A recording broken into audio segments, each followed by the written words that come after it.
नमस्कार मंडळी. आपण आज भारताच्या डिजिटल प्रगतीवर बोलणार आहोत, पण त्याची एक दुसरी बाजू पण आहे, एक अंधारी बाजू. हो, आणि ती बाजू आपण एका खऱ्या घटनेतून समजून घेणार आहोत. कमलेश गव्हणे यांची गोष्ट. बरोबर. आपल्याकडे जे स्रोत आहे ते सांगतात की ही फक्त एका व्यक्तीची फसवणुकीची गोष्ट नाहीये, हे खूप मोठं चित्र आहे. अगदी. आपण रोजच्या जगण्यात म्हणजे डिजिटल पेमेंट्स, ऑनलाईन सेवा इतक्या सहज वापरतो की आपल्याला त्यामागचा धोकाच दिसत नाही. हो, आणि कमलेशची कहाणी आपल्याला नेमकं त्याच धोक्याची आठवण करून देते. आणि त्याची गोष्ट ऐकली की खरंच मन सुन्न होतं. एक साधा कष्टाळू तरुण, लहानपणी वडील गेले, काही वर्षांपूर्वी भावाचं अपघाती निधन झालं. म्हणजे घराची सगळी जबाबदारी त्याच्या एकट्यावर. हो, आई आणि घर. पेट्रोल पंपावर काम करणं, गाईचं दूध काढणं, थोडी शेती, यातून तो आपलं घर चालवत होता. अशा माणसासाठी त्याची जमापुंजी म्हणजे सर्वस्व असतं. आणि मग एक दिवस त्याच्या व्हॉट्सअपवर एक साधा मेसेज येतो आणि त्याचं आयुष्य जवळजवळ उद्ध्वस्त करतो. तोच तो मेसेज, बरोबर. PM किसान विमा KYC अपडेट करा. हो, आता सरकारी योजना म्हटल्यावर साहजिकच आहे, त्याने विश्वास ठेवला आणि एक APK फाईल डाउनलोड केली. आणि इथेच सगळा खेळ सुरू झाला. हो. हे समजून घेणं खूप महत्वाचे आहे की ही APK फाईल म्हणजे काय.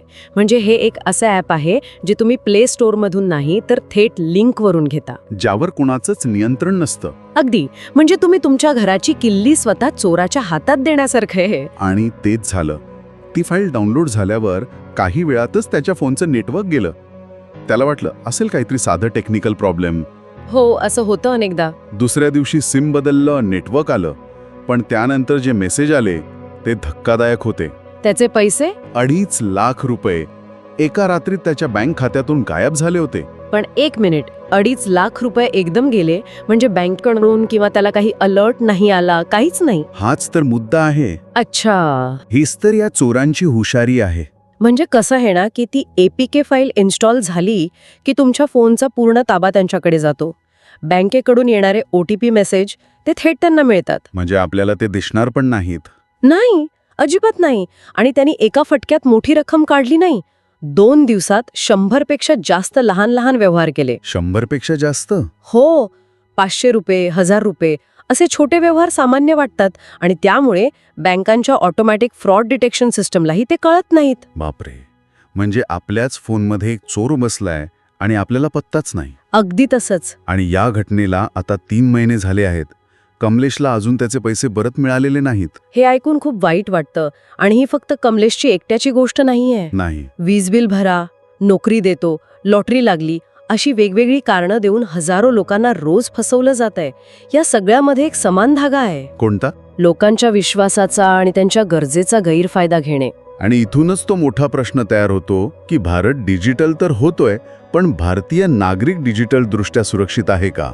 मग यावर उपाय काय? आपल्या स्रोतांनुसार सरकार, बँका, टेक्नॉलॉजी कंपन्या या सगळ्यांनी एकत्र येऊन काहीतरी कठोर पावलं उचलली पाहिजेत. नक्कीच. टेक्नॉलॉजी अधिक सुरक्षित करायलाच हवी, पण त्यासोबतच लोकांना जागरूक करणंही तितकंच किंबहुना जास्त महत्वाचं आहे. हो, तेही आहेच. कोणती लिंक खरी, कोणतं ॲप बनावट हे ओळखता आलं पाहिजे. जोपर्यंत हे प्रत्येकाला कळत नाही तोपर्यंत ही लढाई खूप अवघड आहे. बरोबर. जेव्हा प्रत्येक नागरिक सुरक्षित असेल तेव्हाच आपण म्हणू शकू की खऱ्या अर्थाने डिजिटल प्रगती झाली. हो. कमलेशची कहाणी हे एक उदाहरण आहे की डिजिटल सोयीसुविधांसोबत किती मोठी जबाबदारी आणि धोकाही येतो. आणि आपल्या स्रोतांमध्ये संस्थांच्या जबाबदारीवर भर दिला आहे, जे योग्यच आहे. पण या नव्या डिजिटल जगात एका सामान्य माणसाची भूमिका काय असायला हवी? म्हणजे तंत्रज्ञानावर विश्वास किती ठेवायचा आणि स्वतःच्या सुरक्षेसाठी संशय किती घ्यायचा? हा विचार करण्यासारखा मुद्दा आहे. या दोन्हींमध्ये समतोल कसा साधायचा?